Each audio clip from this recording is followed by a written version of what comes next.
minggu ke-8 ini adalah pertemuan kita yang ke-7 sebelum UTS. Nanti yang ke-8 nanti akan saya berikan satu materi terakhir dan kemungkinan ada tugas untuk pendalaman materi ya. Ini hari ini kita bahas dulu apa-apa saja yang nanti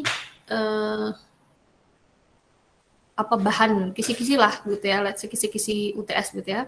Ini karena kebetulan saya hanya mengajar satu kelas saja, jadi kemungkinan besar nanti untuk soal UTS kalian nanti berbeda dengan yang kelas lainnya. Jadi nanti saya adakan mandiri begitu. Nanti kita bahas apa saja yang nanti harus kalian pelajari untuk bahan UTS gitu ya. Akan saya share screen.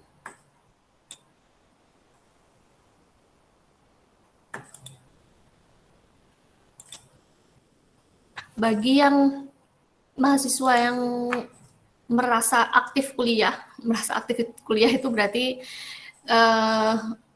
bergantung dari apa kesadaran kalian masing-masing. Ini saya nggak tahu ini kan yang join di sini itu jangan-jangan dari beberapa minggu yang lalu mungkin tidak pernah aktif tanda kutip kuliah gitu ya, walaupun itu sesi asinkron. Karena saya belum merecap semua tugas-tugas kalian.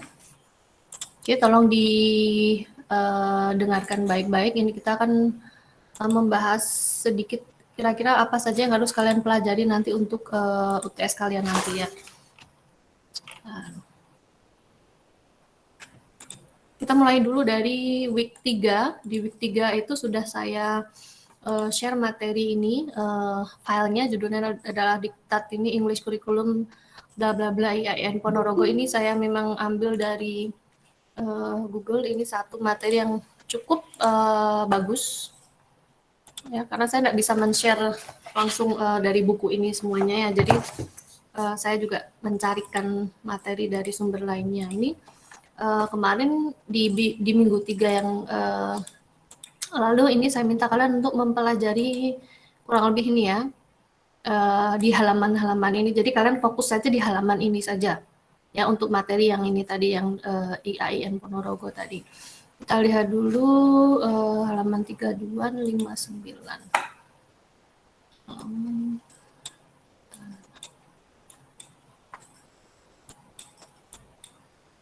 Nah, berarti mulai dari sini.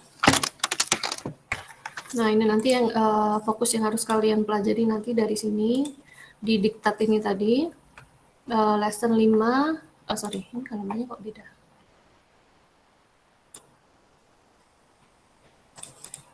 Oh ya betul.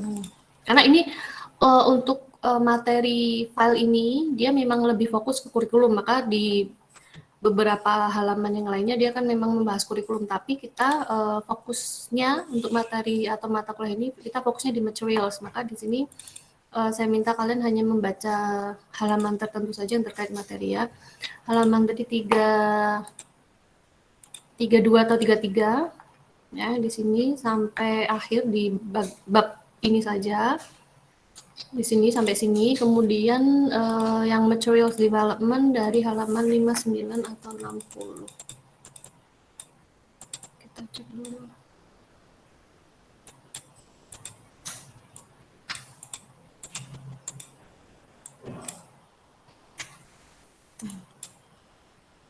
Nah, ini 59. Karena dia terkait material development. Kalian pelajari juga ini bagian ini. Di sini ada biasanya principles ya, principles of developing materials itu atau in developing materials tidak hanya dari Tomlinson saja. Dulu kita sudah bahas ada beberapa tokoh gitu ya, tapi memang Tomlinson adalah salah satu yang dianggap mumpuni begitu di bidang materials development. Kemudian di sini sampai halaman sampai sini. Tadi halaman berapa tadi? Oh, 66. Halaman 59 sampai 66 saja. Oke, sampai sini. Nah, di bagian ini pun memang kayak ini. ya. Di halaman ini atau di bagian material development di sini bahkan sudah ada ini kemarin terakhir ya di minggu ke-6 nanti kita sampai ke sana. Sudah ada bagian-bagian seperti ini, adapting materials itu seperti apa dan bagaimana, evaluating, kemudian developing itu seperti apa, step-stepnya atau yang harus dilakukan gitu ya. Dan juga ini ada types of materials. Nanti mungkin nanti minggu ke-8 akan saya tambahin materi, kemungkinan salah satunya adalah ini, terkait jenis-jenis materials yang bisa kalian pelajari nanti. Oke, kemudian ini masih di diktat ini ada history of curriculum in Indonesia. Ini di bab sebelumnya. 50. Nah, ini nanti terutama yang terkait Indonesian curriculum, karena ini materi utamanya adalah material development, jadi nanti mungkin saya hanya tanyakan satu hal saja, ya, kurikulum Indonesia yang terkait dengan materials development-nya, gitu ya. Jadi nanti silakan dipelajari. Untuk yang bagian ini mungkin dibaca secara umum, tapi juga harus dibaca semuanya ya, dipahami semuanya. Nanti akan saya tanyakan mungkin satu pertanyaan saja terkait yang terkait kurikulum ya. Kemudian di week 4 saya sudah share ini. Ini dulu memang hanya terkait dengan Indonesian curriculum. Ini saya ambil tadi dari materi yang sama tadi. Kemudian ini dulu pernah saya compile. Ini bisa ini di sini. Nah, ini dulu memang saya compile waktu saya mengajar mata kuliah kurikulum, ya. Jadi nanti juga kalian pelajari di sini, terutama ada bagian yang terkait dengan materials. Jadi pemilihan materinya pada saat kurikulum yang ini, yang itu kebijakan materinya seperti apa, gitu ya. Nah, seperti ini di sini kan di kurikulum tahun 84 di sini. Materials given are based on the readiness of the students, gitu. Kemudian mungkin ada di tahun atau kurikulum yang lainnya.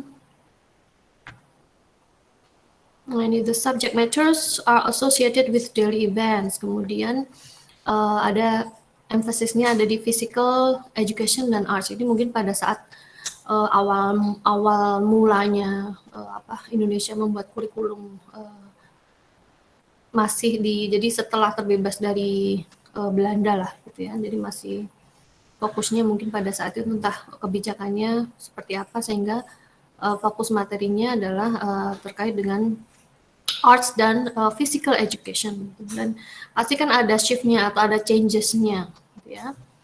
Terakhir ini kurikulum 2013 itu kan ada banyak sekali sebenarnya fokus dari awal dulu di tesis saya dulu draft kurikulumnya masih fokus pada character building.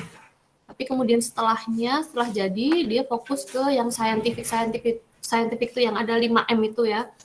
Dan mungkin keseni juga pasti ada semacam revisi begitu ya.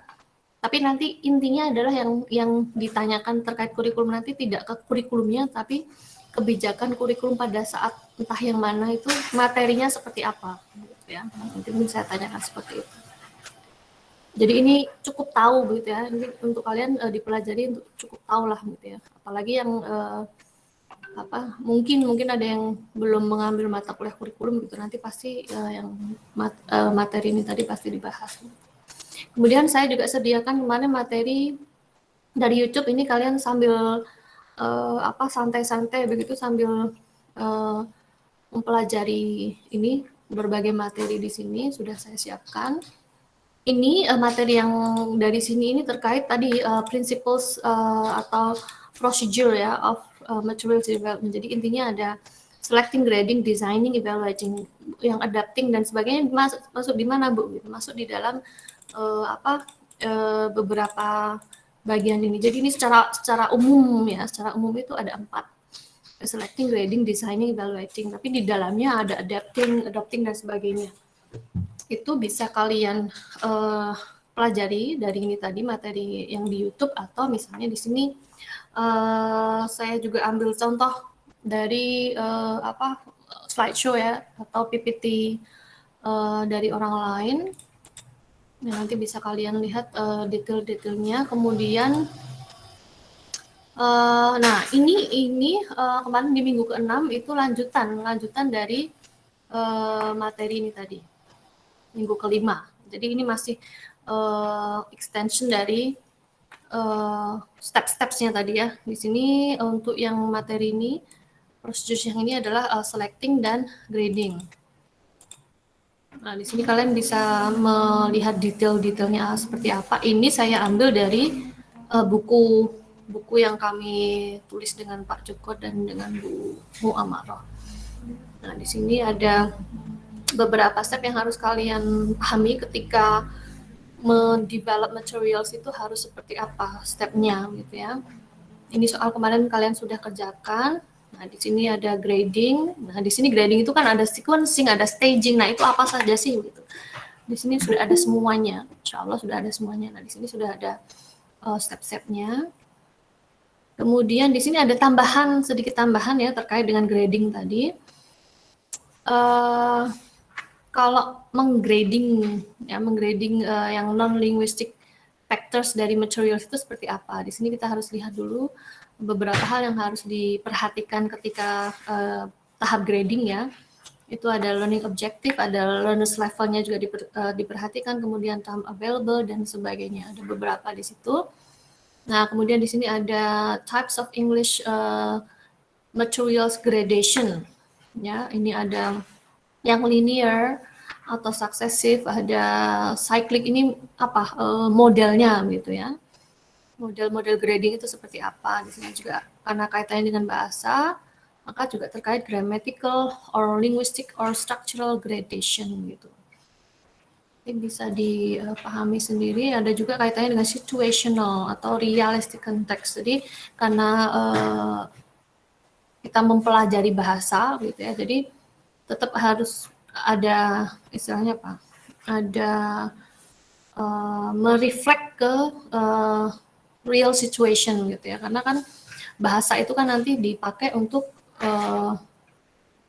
let's say kalau misalnya kalian keluar itu kan untuk survival, jadi benar-benar bahasa dipakai untuk sehari-hari begitu ya. Kemudian yang berikutnya ini bahkan ada tahap principles of grading-nya, and then yang tahap berikutnya ada di sini 3 dan 4 ya, designing dan kemudian ada evaluating. Nah, sekali lagi ini empat step yang utama gitu ya. Tapi tadi di dalamnya kan ada beberapa step-step sub-step begitulah istilahnya yang juga harus kalian pahami. Untuk designing di sini, nah ada di sini ada oleh Hamsa, di sini ada dia disebut 4C. 4C itu apa saja gitu di situ dijelaskan satu persatu. Kemudian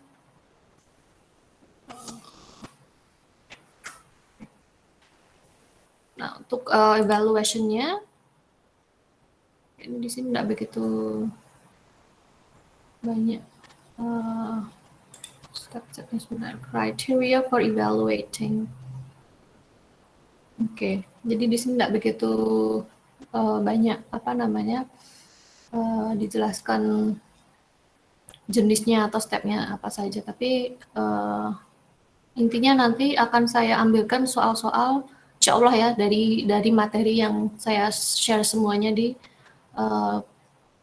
Schoology.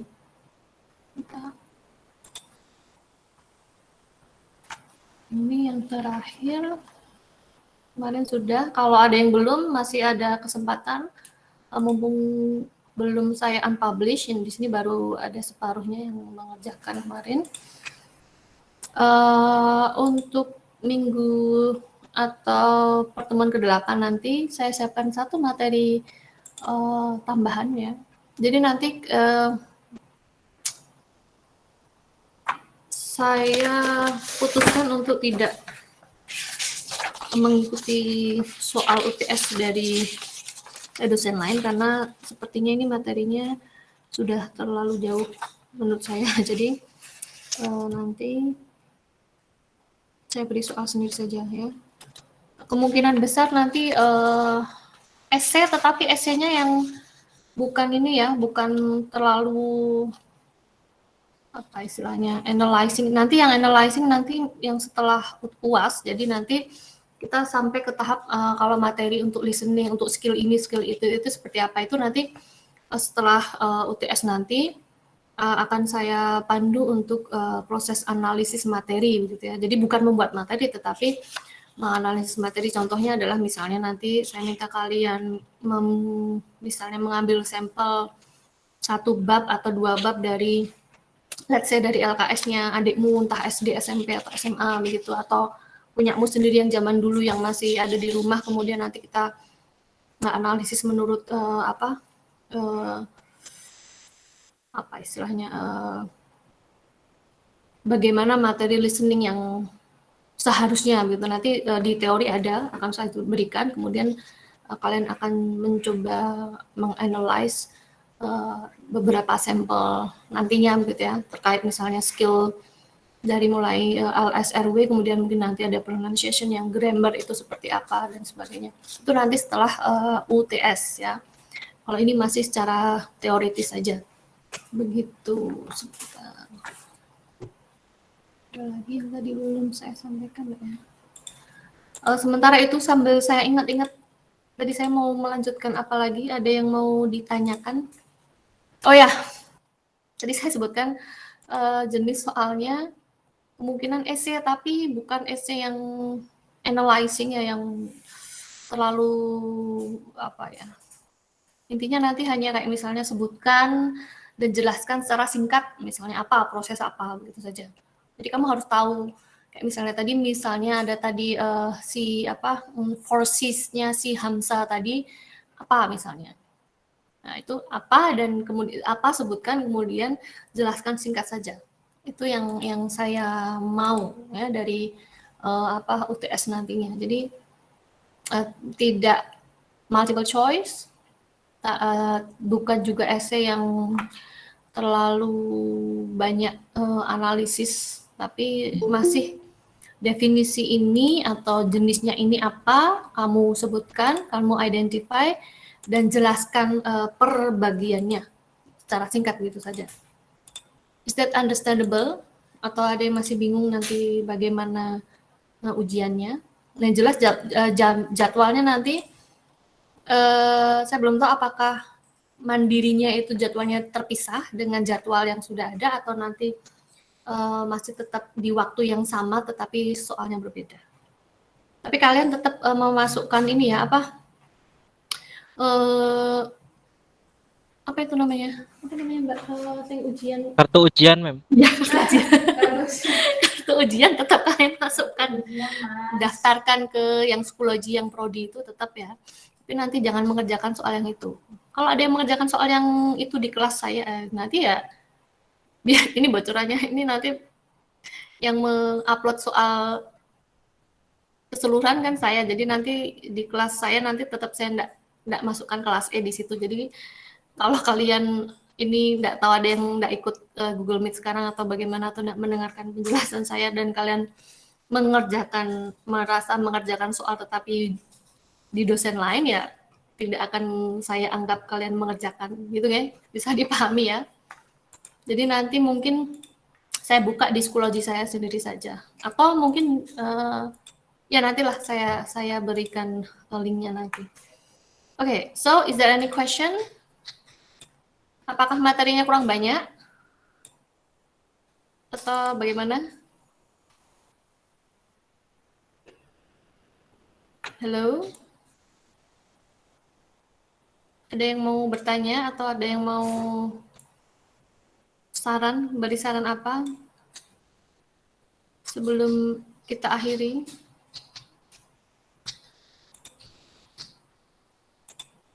Ayo, saya tunggu. Nah, kayak misalnya ini misal. Principles in developing materials, misalnya menurut Tomlinson, misalnya saya minta kalian sebutkan 5 atau berapa gitu, enggak usah semuanya lah ya. Atau misalnya menurut ahli yang lainnya. Nah, nanti tergantung apakah Tomlinson ataukah ahli-ahli materials development yang lainnya, nanti tunggu saja soalnya. Nah, ini misalnya sebutkan tipe-tipe materials, kemudian contohnya, for example. Jadi seperti itu saja. Jadi kalau kalian mendengarkan penjelasan saya dari awal tadi, seharusnya paham dan nanti bisa mengerjakan dengan baik. Nah, ini beneran ada yang tanya. Apakah nanti open book soalnya? Sepertinya close saja, ya. Jadi kalian harus pastikan itu kalian paham betul setiap bagian-bagiannya.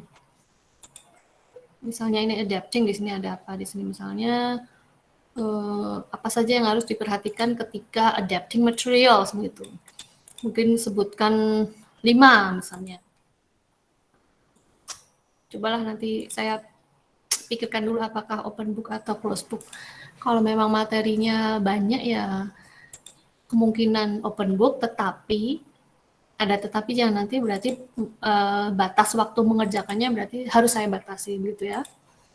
Tapi kalau misalnya itu close book, nah nanti cobalah saya coba pertimbangkan dulu nanti. Is there any question? Ada pertanyaan? Ma'am izin bertanya. Boleh Mbak Adiba.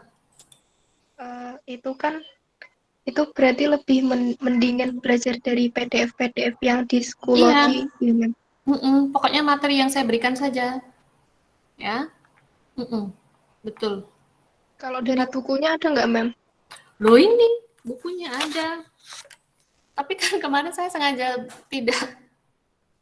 saya belum berani memutuskan untuk mewajibkan kalian membeli ini.